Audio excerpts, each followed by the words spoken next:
지금 현재 우크라이나군이 그대로 사용하고 있어요. 실질적으로 탐지는 숫자 제한이 없습니다. 군집 드론이 들어왔을 때 대수만 어느 정도 있으면 다 그렇습니다.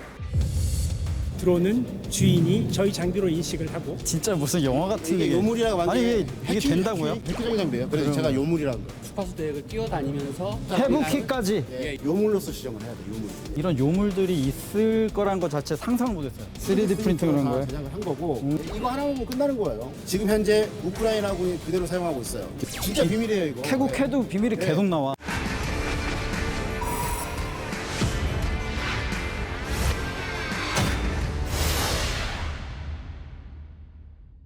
한번 가시죠. 요물입니다. 요물. 요물? 예, 되도록 책인데 요물이에요. 요물. 드론이 아닌데? 예, 되도록 책인데 요물이에요.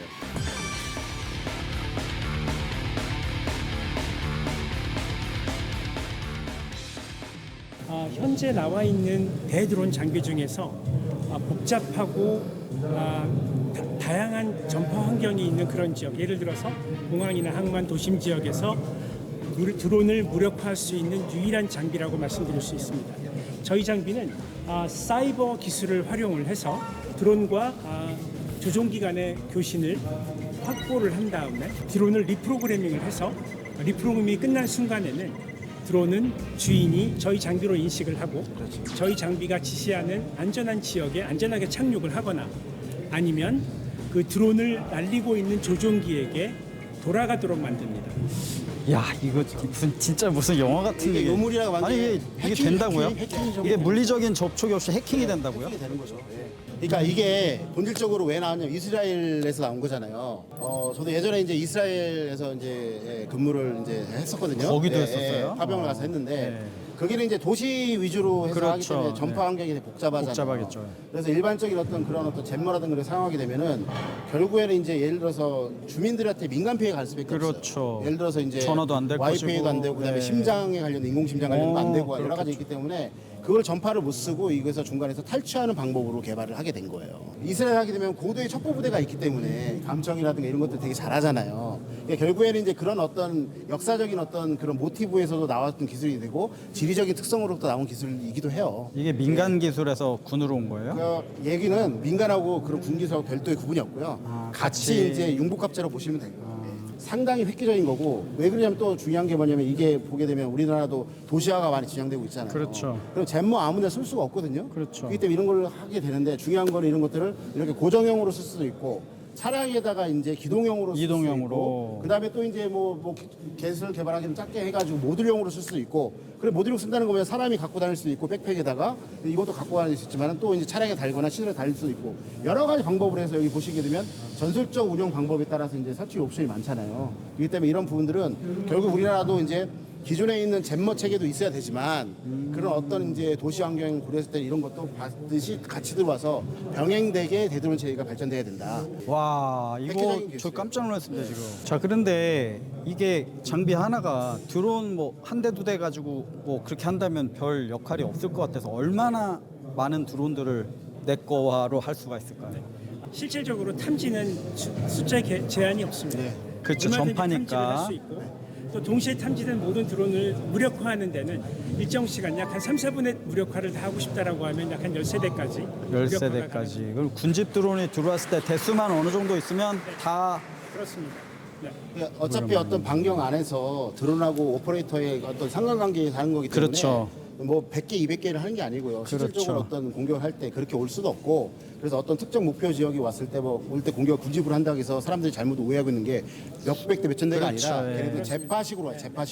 재파식으로 공격을 하기 때문에 그 수량이 현재 기술로서는 20대 이상 될 수가 없어요. 어차피 그렇기 때문에 1파에는 그 정도 그렇죠. 수량이 맞습니다. 들어오니까 네네네. 1파가 못 들어오면 2파는 못 들어와요. 그렇겠죠. 네네. 그런 장비가 이제 이스라엘에서 그래서 워프로브 걔네가 이제 그 대드론 체계도 전파 중심으로 하다가 이런 식으로 해서 사이버의 역량을 다양화시키고 있는 거예요.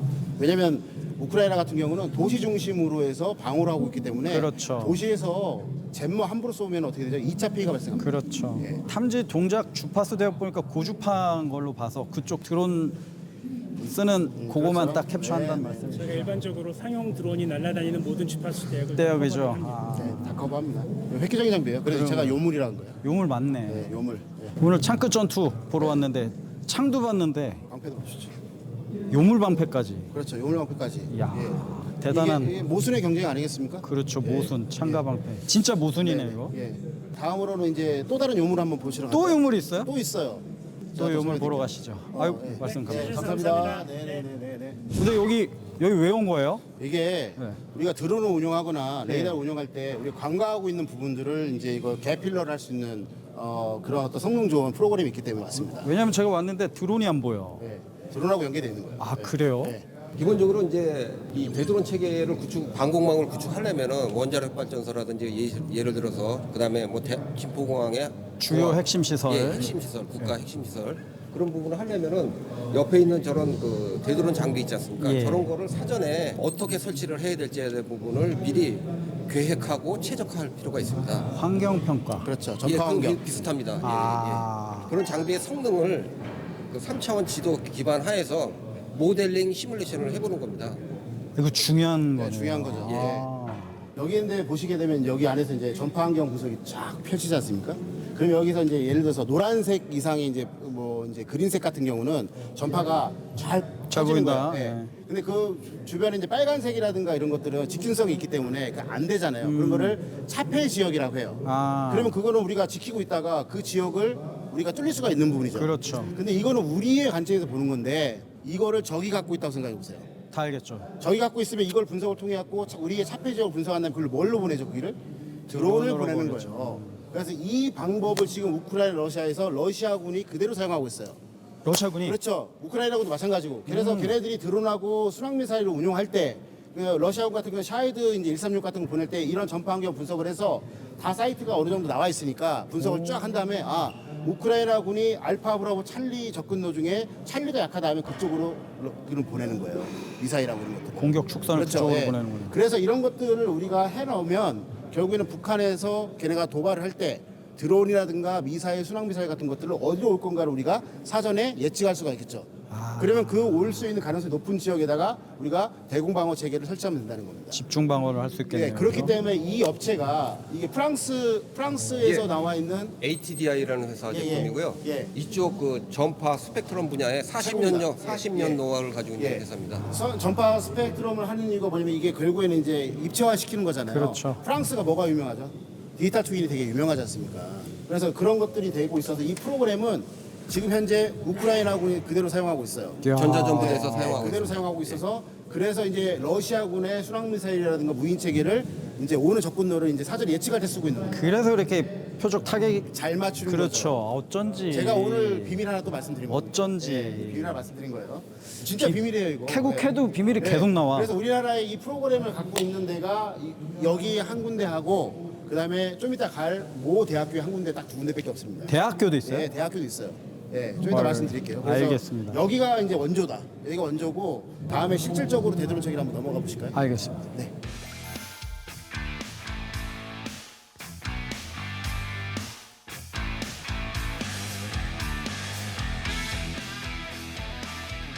저희 회사는 15년 이상 국내 이제 전자전 분야의 시로 처리나 ES 장비 기술을 개발을 주고요. 타겟렌트 전투기, 실공격 체계 이런 전투기 포드에 들어가는 전자전 장비 이런 거 개발한 경험을 아, 그거 하셨나요? 예. 제가 운용했습니다. 이분이 그분이에요. 네. 아. 엔드 유저와 개발자가 만나. 아, 이런 또 네. 재미가려는 신원의 속성에 맞춰서 다양하게 어질러티가 어질러티가 가능하고 주파수 대역법도 과변이 가능하고 또 이제 신호 처리 기반으로 재미를 하다 보니까 도약 무전기 혹파는 주파수 대역을 뛰어다니면서 통신하는 해브킥. 무전기도 쫓아가면서 해부키까지. 예예 그까지 돼 다 있는 되는 겁니다. 그래서 요물이라 한 거예요. 예, 요런- 해부키까지? 예, 예. 그래서 저거는 이제 국내 최초로 국가연하고 국방과학연구소하고 같이 하는 이제 드론을 재밍할 때 제모의 거리가 500m, 1km가 제한이 되어 있습니다. 추적 때문에. 네. 근데 무인기가 그 반경을 벗어나면 놓치게 되는 거죠. 아. 그래서 이 대응 체계를 이제 그 문제를 해결하기 위해서 우리 경찰 드론처럼 로봇캡 드론처럼 이런 공용 플랫폼을 개발합니다. 국가에서. 근데 거기에다가 매달아서 쫓아가면서 추적해갖고 무력화하는 그 개념이 녹아든 최초의 최초의 무인기 탑재 제모가 이거는 전투기에 쓰던 게 무인기까지 작게 만들어서 작게 만들어. 정확히 아시니까 전자전 이 체계가 어떻게 바뀌냐면 옛날에 전축이 하던 그 펑션과 기능이 무인기 기반으로 그렇죠. 소형 경량화돼서 예, ES, EA 모든 것들이 이제 고도화돼서 네. 그쪽으로 넘어가고 있는 제일 중요한 게 뭐냐면 이게 이제 이렇게 크지만은 이제 작게라도 이제 예. 가능해요. 가능한데 실질적으로 이제 우크라이나군이 이제 특수작전 부대가 이제 그 러시아의 어떤 핵심 시설이라든가 주요 요인을 암살하러 들어갈 때 무인기를 씁니다. 드론을 쏘는데 이게 있어요. 가서 습격을 딱 하고 나면 뭐가 되냐면 그 주변에는 방어부대가 있단 말이에요. 그러면 습격을 받으면 그 방어부대한테 전파가 되게 되면 우르르 몰려오겠잖아요. 그렇죠. 반격하겠죠. 작전이 실패가 되는 거예요. 그때 어떻게 하냐면 그거를 한번 당하고 나니까 우크라이나군이 그 한 번 습격한 다음에 그 위에서 바로 무인기 위에다가 이런 포드를 조그만 걸 달아갖고 전자전을 쫙 뿌려버립니다. 왜? 통신을 마비시키기 위해서. 그 시간에 얘네들이 들어가고 나머지 뒷정리하고 빠져나오는 거예요. 그래서 지금 현재 보게 되면 아까 저희가 이제 정찰 드론도 받고 그다음에 자폭 드론도 받고 여러 가지 봤잖아요. 이제는 우크라이나에서는 정찰, 그다음에 전자전, 그다음에 정밀 타격 이 세 가지가 한 개의 공식이에요. 그렇죠. 공식인데 이게 전체적으로 없거든요. 근데 우리나라에서 이제 거의 독보적인 어떤 이야. 기술이고 신호를 쫓아가면서 잡으니까 그렇죠. 끝까지 죽인다. 네, 요물인 거예요. 그래서 이 부분들이 이제 우리가 전력화된다면 엄청나게 될 거고 소요가 엄청나게 많을 거예요. 그리고 두 번째는 아까 이게 드론하고 로봇은 상호 보완적 관계입니다. 왜? 드론이 아무리 좋아도 기상이라든가 어떤 특수 작전에서 못 쓰거든요. 그때는 로봇을 돌려야겠죠. 들어가겠죠. 네. 근데 요새는 추세가 전자전이 들어가는 건 드론뿐만 아니라 로봇까지도 이렇게 같이 방어하기 위해서 지상에서. 하고 있어요. 예.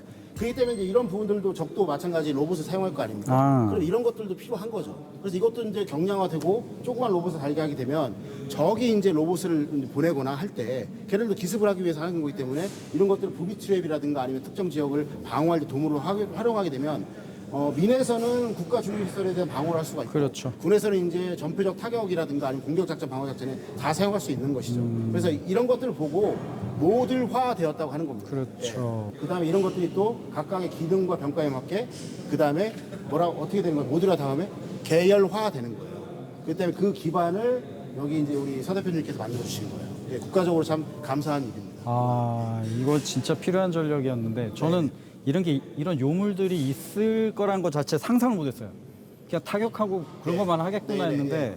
그래서 이제 우리가 다 영역이라고 하죠. 멀티 도메인이라고 하잖아요. 네. 그렇기 때문에 결국 기존에는 육군 같은 경우는 지상과 일부의 공중을 했지만 이런 것까지 무인기를 사용하면서 공중까지 커버하는데 거기 안에서 이런 걸 사용하게 되면 전자기 스펙트럼, 그렇죠. 그다음에 아까 있는 디펜드 솔루션에 있는 저런 걸 쓰게 되면 사이버 영역까지 같이 할 수 있는 거예요.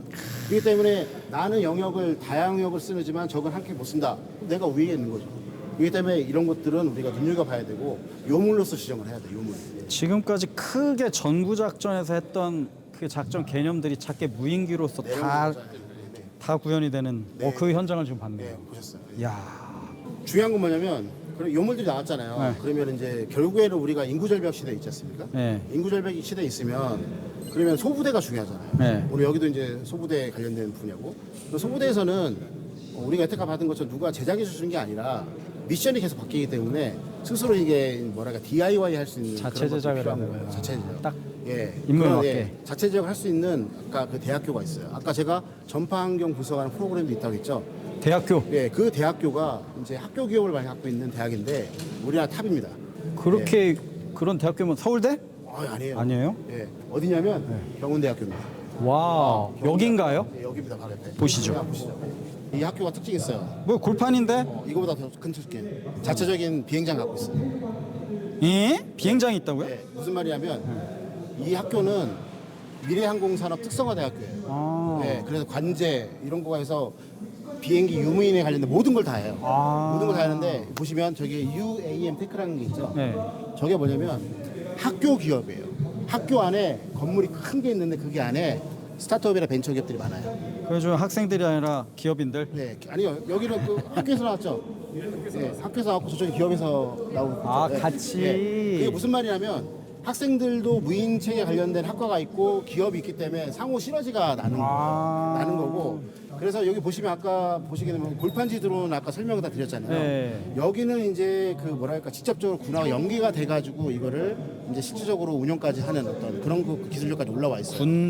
군과도 연결이 되죠. 그렇죠. 그래서 우리나라에서는 지금 아까 말씀드렸지만 이 골판지 드론에서는 좀 이건 몇 가지 안 갖고 왔는데 열 몇 종류가 있어요. 세계적인 어떤 기술을 갖고 있어요. 대학교에서. 네네. 여태까지 우리가 드론 막 비싼 거 많이 보고 이렇게 했잖아요. 2억 뭐 이렇게 하는데. 근데 소부대에서 쓸 거는 뭐냐면 가성비가 좋아야 되고 한 번 쓰고 버리는 원웨이 방식이잖아요. 그렇죠. 전투력이니까. 근데 미 육군이 지금 현재 얼마 전에 미 육군성 장관이 그다음 육군 참모총장 지시한 게 있어요. 예하 부대에 사단과 예하 부대에 3D 프린터를 한 대씩 다 줘라. 드론 자체를 제작하는 데 시간이 많이 걸리잖아요. 네. 근데 오늘 내가 싸운 적이 보병인데 내일은 보병이 아닐 수도 있잖아요. 그렇죠. 그렇게 되면은 각각에 있는 탄약이라든가 부품이 달라지잖아요. 네. 그렇기 때문에 그거에 맞는 것들을 바로바로 직응해서 현장에서. 프린팅해서 할 수 있도록. 그래서 그 교육을 이 학교가 시키는 거예요. 보시면은 이거 한번 비춰주시겠어요? 여기 밑에 있는 것들 이런 것들이 다 3D 프린팅을 한 다 거예요? 제작을 한 거고 그다음에 이게 이제 커넥터라고 하는 건데 이런 것들을 우리가 갖고 있는 이제 우리 탄약 있잖아요. 네. 이런 것들 부착해 갖고 바로바로 오퍼레이터가 뚝을 떨굴 수 있는 이런 것들을 만들 수 있는 기술력을 갖고 있고 교육 플랫폼을 갖고 있어요. 그래서 이거를 작년하고 재작년 같은 경우는 이작전사하고 협력을 해서 경운대하고 저희하고 해서 그 장교들하고 부상관대로 해서 이제 몇 주씩 해서 교육 과정을 다 시켜가지고 지금 야전에 배출을 하고 있습니다. 그러니까 여기가 뭐냐면 우크라이나 보면 아이로로즈비드카라는 데가 있잖아요. 네. 최초에는 이제 동호였지만 그게 그렇죠. 드론을 잘했기 때문에 군속이 돼가지고 지금 전쟁에서 엄청난 활약하고 네, 있지 않습니까? 네. 그런 역할을 하고 있는 거예요. 여기서. 그래서 결국에는 우리 군이 자체적으로 하지 마라. 이런 식으로 기술력이 있는 이런 어떤 학교와 같이 협력하게 되면 그렇죠. 우리가 부족한 것들을 바로바로 채워나갈 수 있다. 그래서 이 대학을 저는 갭 필러 대학이라고 합니다. 드론 업계. 지금 왜 오자고 한지 지금 이해. 네네. 이거 하나만 보면 끝나는 거예요. 저거 보이시잖아요. 저 뭐예요? 저것도 뭐예요? 저거는 보이는데 저거를 개발하신 분이 바로 저분이에요. 잠깐만. 잠깐 일로 나오세요. 잠깐만. 빨리 나오세요. 일로. 저것도 뭐예요? 저거 드론이에요. 그냥 풍선 아니고? 풍선 아니에요. 드론이에요. 저희 그 제작한 그 새로운 이제 비행체인데요. 아니 저기 그냥 네. 선전 그냥 이쁘라고 갖다 놓은 게 아니라 네. 저게 비행할 수 있는 거죠. 드론이에요? 네, 네. 잠깐만 이거 어디서 많이 본 건데? 인천공항. 아니, 내가 출근하다 본 게 저거야 저거예요. 지금? 예, 저거예요. 예. 저거 군집 비행하잖아요. 정기 공연을 하고 있고요. 공연을 하는 거예요? 네, 네, 이렇게 이게 이제 새로 이제 확장된 큰 공간에서 아. 8대 이 그 비행 오브젝트가 다양한 시나리오로 자동으로 공연을 하고 있습니다. 자율 비행을 하고 있는 거죠. 네, 네, 여기 실내 측의 시스템을 설치를 해가지고 자율 비행을 하고 있습니다. 그러면서 지금 혹시 감시하나요? 저기 누가 아재가 가고 있다 뭐 이런 거 아, 하는 네, 거. 그런 것들은 이제 저희가 그 개인 보호 차원에서 카메라는 장착하지 않은 상태로 풍선 형태로 되어 있습니다. 이렇게 만든 이유는 이제 실내에서 이제 사람과 공존해서 비행을 하려면 안전성이 있어야 되기 때문에 얘가 이제 부딪혀 보셔도 이렇게 그 떨어졌을 때 맞아도 그냥 풍선. 그다음에 이제 헬륨을 안에 이제 그 안에다가. 주입을 해가지고 부력을 어느 정도 이제 유지한 상태에서 최소한의 동력을 이용해서 비행하는 그런 방식이라고. 그럼 그 최소한의 동력이 이건가요? 네, 네, 맞습니다. 이거 보시면 이제 위치가 또 다 틀리게 되어 있습니다. 업, 네. 추진, 네, 네, 뭐 네, 맞습니다. 방향을 다 이렇게 다르게 네, 해서 네, 맞습니다. 방향 조정을 하고 항공기처럼. 아름다운 그 공연을 위해서 이제 공연을 위해서. 거짓말이에요. 군사적 목적이 있죠, 당연히. 뭘까요? 지금 우크라이나 러시아 현장에서 풍선 드론 사용할까 안 할까요? 할 것 같아요. 사용하고 있습니다. 그리고 이제 그거를 이제 모방해서 한 게 작년, 재작년 이렇게 계속 넘어오고 있는 북한에서 넘어오고 있는 우물풍선이 그거예요. 왜 그러냐? 이거는 극강의 가성비가 좋은 드론이에요. 예를 들어서 밑에다가 이제 줄을 달게 되면 헬륨이 있기 때문에 오래 올라가잖아요. 그럼 여기다 하늘색으로 칠해본다고 생각해보세요. 스텔스잖아요. 안 스텔스 보이죠. 안 보이잖아요. 예. 그 밑에다가 EOIR 카메라만 쓰면 어떻게 돼요? 적을 다 위에서 다 보게 되는 거예요. 적의 도시를 심적으로 마비시키기 위해서 이런 것들을 떼거리로 보낸다. 근데 이거는 접을 수가 있죠. 특수작전부대가 접어가 갖고 가서 도시 주변에다 놓고 띄워놓는 거예요. 20대, 30대를. 그럼 가서 딱 터지게 만들어서 밑에다가 뭐를 떨어뜨리게 되면 그게 그냥 조그만 먼지라도 국민들은 어떻게 해요? 시민들은. 그걸 지금 우물로 한 거예요, 그걸? 그렇죠. 그거를 그 컨셉을 한 거예요. 난리가 나는 거예요. 그래서 이거는 군사용어 썼을 때 소부대부터 전략적 수준까지 극강의 어떤 심리적 마비, 그다음에 어떤 소부대의 전투 수행 기능을 다 커버할 수 있는 드론이에요. 제가 보기엔 우리나라에서 아까 골판지 드론과 쌍립을 할 수 있는 가성비가 높은 어떤 드론 중에 하나다. 군사용으로 엄청나게 좋다. 예. 실제로 이번에 2023년도 10월 7일 날 하마스가 가자 지구를 이제 빡 치고 나와서 학살을 저질렀을 때 걔네가 뭘 쓰고 썼냐면 그게 아이언 월이라고 하잖아요. 네. 그 위에다가 이런 형태의 어떤 풍선을 올려서 네. 줄로 연결한 상태에서 EOIR 카메라를 운영했어요. 그때 하마스가 가장 먼저 자른 게 이 풍선이에요. 이 풍선을 잘라야지만 자기 도망다니게 다 행동이 다 저거 돼 카모플러지 되니까. 한 거예요. 그래서 여기에다가 이거는 뭐냐면 선과 연결하게 되면 밑에다 장착하는 임무 장비가 뭐냐에 따라서 전술적으로 엄청나게 확장성이 있다는 겁니다. 이거 24시간 채공하면서 계속 감시가 가능한 그렇죠. 또는 주요 우리 방어 지역도 그걸 보면서 그렇죠. 감시까지 예. 가능하네. 이게 그냥 재밌으라고 있었는 게 그게 아니에요. 아니에요. 너무 핫하게 달려왔어요. 예. 좀 이렇게 마음을 진정시킬 시간이 필요한데 아, 저는 계속 하고 싶은데. 바람 쐬면서 좀 마무리 좀 하시죠. 네, 알겠습니다. 네. 하시죠. 오늘 근데 진짜 비밀과 유물이었습니다. 실망하지 않으셨죠? 저는 아직도 이 흥분감이 가라앉지가 않아요. 이제 이런 비밀과 유물 보셨나요? 처음 봤습니다. 네, 이게 오늘 독점적으로 리얼 웨폰 K에서 나가는 거거든요. 독점적으로. 독점적인 저희가 처음인가요? 처음이에요. 저거를 이제 여태까지 공개한 적이 없어요. 그래서 이게 의미 있다는 겁니다. 제가 마지막 좀 당부의 말씀을 드리고 싶은데 안보 여건이 녹록지 않지 않습니까? 그래서 우리 방송이 이런 비밀과 요물들을 찾아다니는 쪽으로 할 수 있도록 저희 샹크전투가 뒤에서 꿋하게 지원을 해드릴 거고요. 앞으로도 기회만 되신다면 불러주시면 많은 비밀과 요물 저희 꾸러미를 갖고 있으니까 공개할 수 있도록 하겠습니다. 항상 기회가 되는 대로 나가서 볼 수 있는 그런 프로그램이 되도록 하겠습니다. 대한민국이 세계 4대 방산 강국이 되는 그날까지 저희 열심히 하겠습니다. 감사합니다.